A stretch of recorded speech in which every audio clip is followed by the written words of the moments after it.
কে হচ্ছেন নতুন রাষ্ট্রপতি তা জানা যাবে আগামী সেপ্টেম্বরে। শনিবার এক অনুষ্ঠানে আইনমন্ত্রী মোহাম্মদ আসাদুজ্জামান জানান, ওই সময়ে সংসদ অধিবেশনে রাষ্ট্রপতি নির্বাচন অনুষ্ঠিত হবে।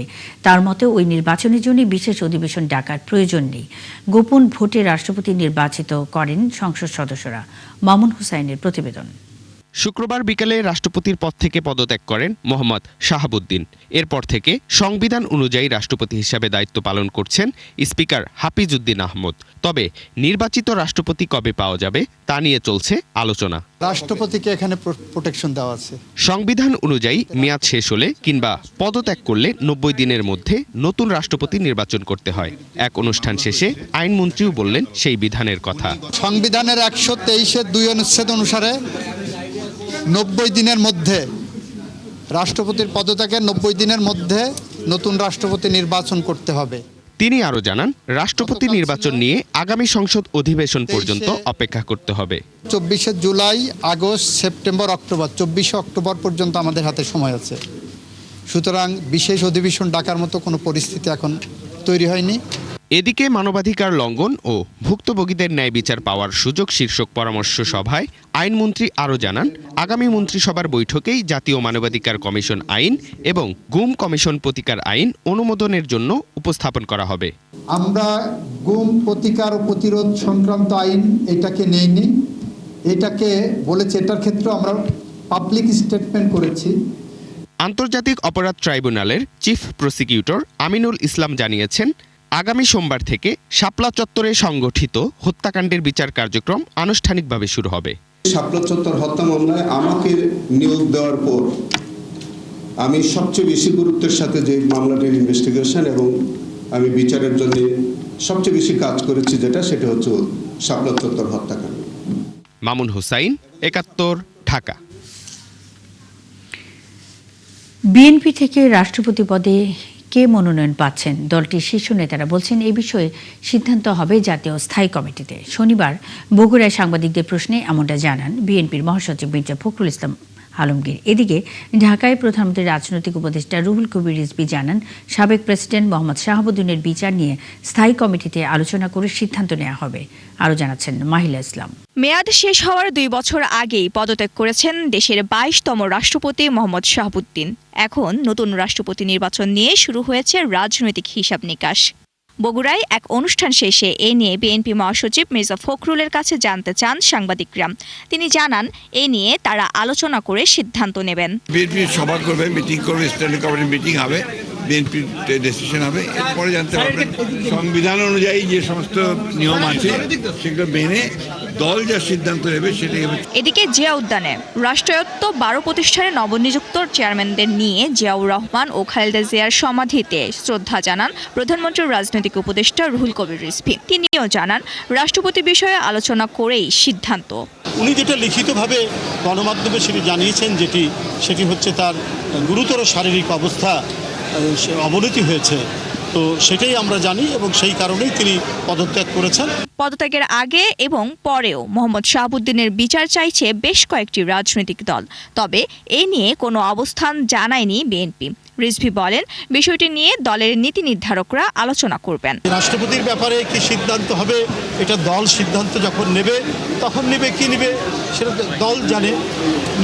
উচ্চতর নীতি নির্ধারণী ফোরাম আছে, নির্বাহী কমিটি আছে, সেটা দলের বিষয়।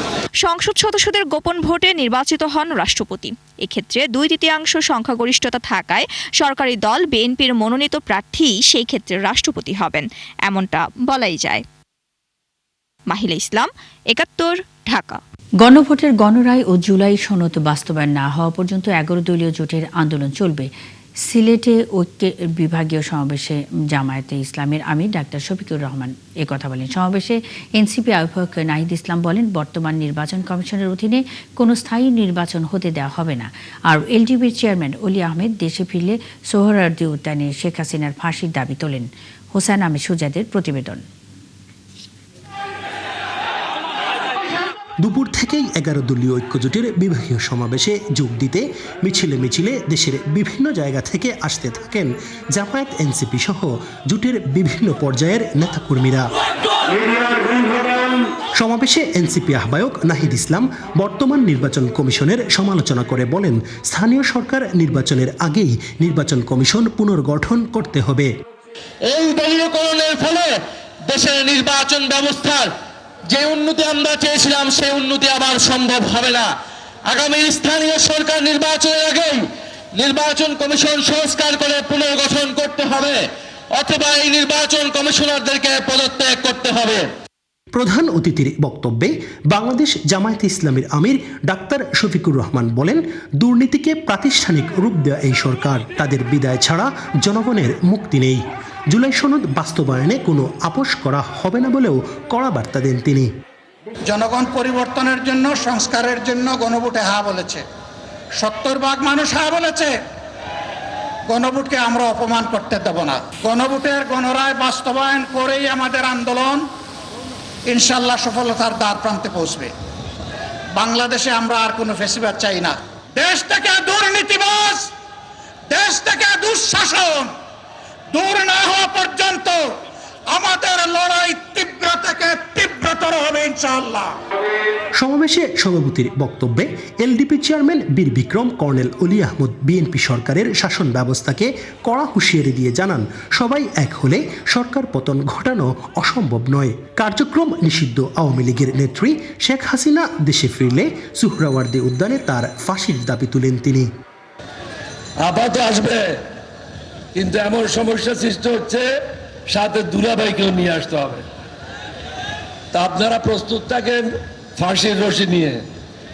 এখানে আসলে এমনি কাজ চলবে না। এবার ফাঁসি ঢাকা কারাগারে হবে না, সরোয়ার্দী উদ্যানে করতে হবে। রাজশাহী, খুলনা, বরিশাল ও চট্টগ্রামের পর সিলেটের এই আয়োজনের মধ্য দিয়ে শেষ হলো জোটের বিভাগীয় পর্যায়ের সমাবেশ পর্ব। হুসাইন আহমেদ সুজাদ, ৭১, সিলেট। অগ্নিকাণ্ডের 5 দিনেও ঠিক হয়নি ক্ষতিগ্রস্ত এক্সিলারেট এনার্জির ভাসমান টার্মিনাল। ফলে তীব্র থেকে তীব্রতর হচ্ছে গ্যাস সংকট। এতে সবচেয়ে বেশি দুর্ভোগে যানবাহন চালকরা। ঘন্টার পর ঘন্টা অপেক্ষা করেও মিলছে না কাঙ্ক্ষিত জ্বালানি। এই সংকটের প্রভাব পড়েছে বাসাবাড়ি কিংবা শিল্প কারখানাতেও। আর এ বিষয়ে আমাদেরকে আরও জানাবেন, আমাদের সঙ্গে যুক্ত হয়েছেন ধামরাই থেকে সহকর্মী রাসেল আহমেদ। রাসেল, গ্যাস সংকট নিয়ে কি বলছেন সংশ্লিষ্টরা? সমস্যার সমাধান কবে নাগাদ হতে পারে, কিছু জানতে পেরেছেন কিনা?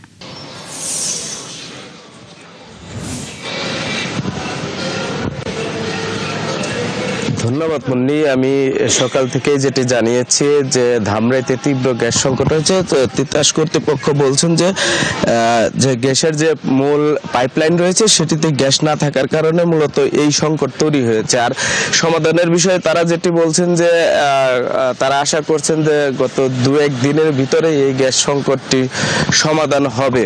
মূলত তাদের এই গ্যাস তারা সরবরাহ না পাওয়াতেই কিন্তু পাম্পগুলিতে তারা গ্যাস সরবরাহ করতে পারছে না, যে কারণে পাম্পে যে গাড়ি চালকরা রয়েছেন তারা কিছু জন আছেন যে 24 ঘন্টা অবস্থান করে গ্যাস পায়নি। আমরা একটু কথা বলবো একজন চালকের সাথে। আপনারা এখানে কতক্ষণ যাবত অবস্থান করছেন আর গ্যাস পাচ্ছেন কিনা, কি সমস্যা?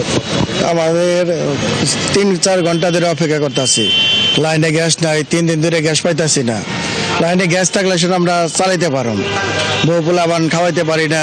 কিস্তির সাহায্যে বাড়িতে পয়সা থাকে, কিস্তির সাহায্যে টাকা দেবো কেমনে?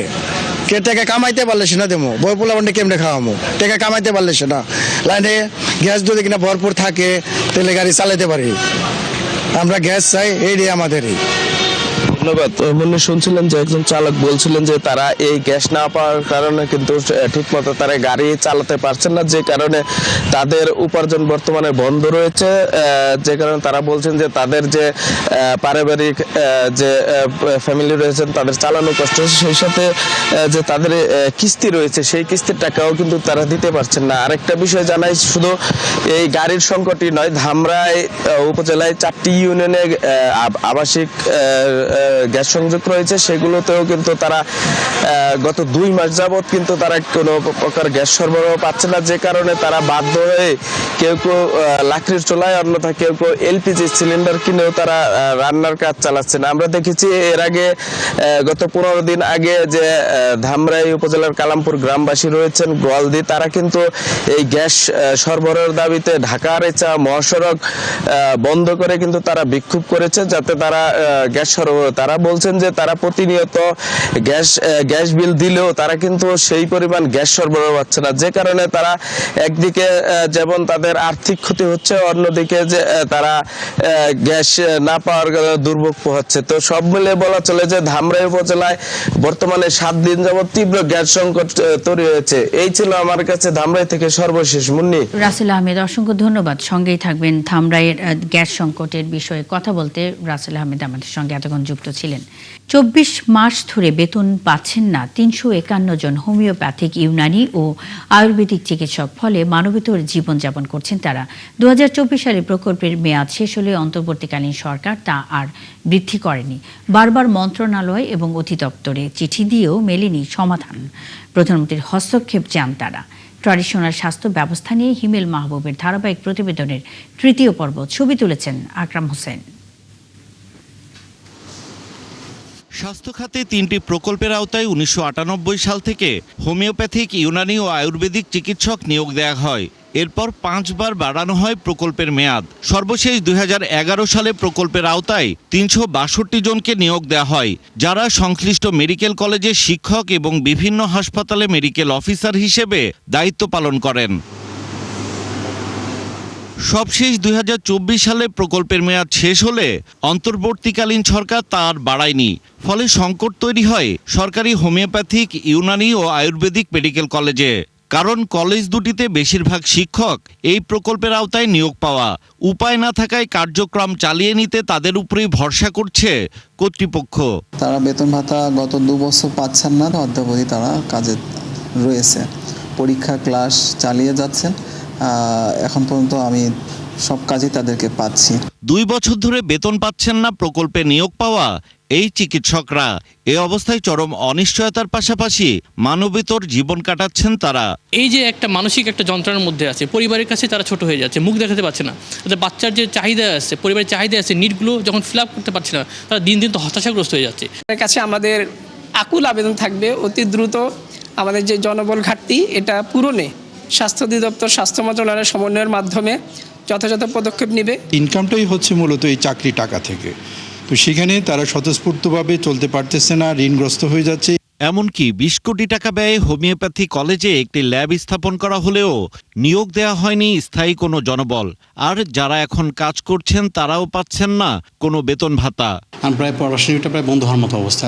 আমরা এখানে যে ম্যান পাওয়ার যারা আছি, আমার 2 বছর প্রায় বেতনও বন্ধ আছে। এ থেকে বের হতে সর্বোচ্চ মহলের দৃষ্টি আকর্ষণ করছেন সংশ্লিষ্টরা। ইন্টারিম সরকারের সময় সবগুলো ওপিকে উনি গলা কেটে হত্যা করছে। বিশেষজ্ঞ মানে তো উনি এই না যে দেশের মালিক হয়ে গেছে। এখন এই সরকারের দায়বদ্ধতা আছে যে ওই জায়গাগুলোতে সরে এসে এগুলোকে একটা জায়গায় নিয়ে আসা। তাদের কিন্তু বিতাড়িতও করে না যে তোমাদের চাকরি নাই, তারা কিন্তু এখনও ডিউটিরত অবস্থা আছে। তাদের প্রতি এই অনীহা, তাদের প্রতি এই বিতৃষ্ণা বা তাদের প্রতি সরকার কিন্তু ফেলে দিচ্ছে না।